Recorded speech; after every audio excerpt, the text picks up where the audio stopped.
Nagpapagaling sa ospital ang isang lalaki sa Navotas matapos masaksak. Ang suspect sinabing nagawa niya yon dahil sa pambubuli umano ng biktima. Balitang hatid ni James Agustin.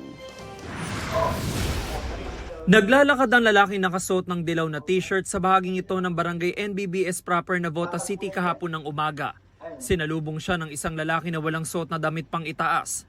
Ilang beses siyang pinagsusuntok nito hanggang sa mapunta sa gilid ng kalsada ang lalaking nakadilaw. May dumating na iba pang kabataan sa lugar.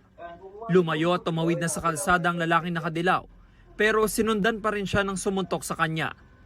Hindi na nahagip sa CCTV ang mga sumunod na pangyayari, pero ayon sa pulisya, ang nakadilaw na lalaki sinaksak ang sumuntok sa kanya. Nung magkita itong magkaibigan ay bigla na lang sinapak nitong nambubuli itong suspect. Kaya napuno itong suspect at umuwi ng bahay at kumuha ng samurai at sinaksak sa likod ang victim natin. Isinugod sa ospital ang lalaki.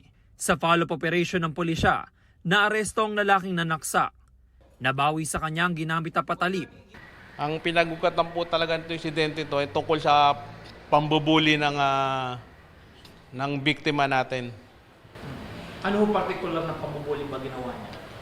Tulad nga, palagi siyang sinasaktan pag nakikita sila. Yun, isa po yun sa pinagugatan ng away nila. Ang naarestong lalaki aminado sa krimen.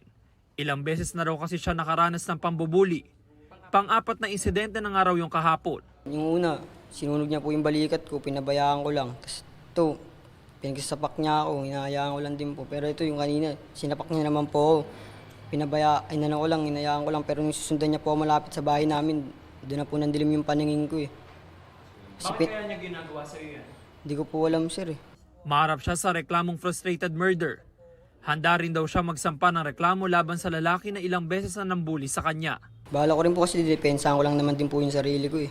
Kasalukuyan nagpapagaling sa ospital ang lalaking sinaksak. James Agustin nagbabalita para sa GMA Integrated News.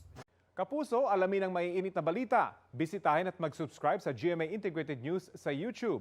Sa mga kapuso abroad, samahan nyo kami sa GMA Pinoy TV at sa www.gmanews.tv.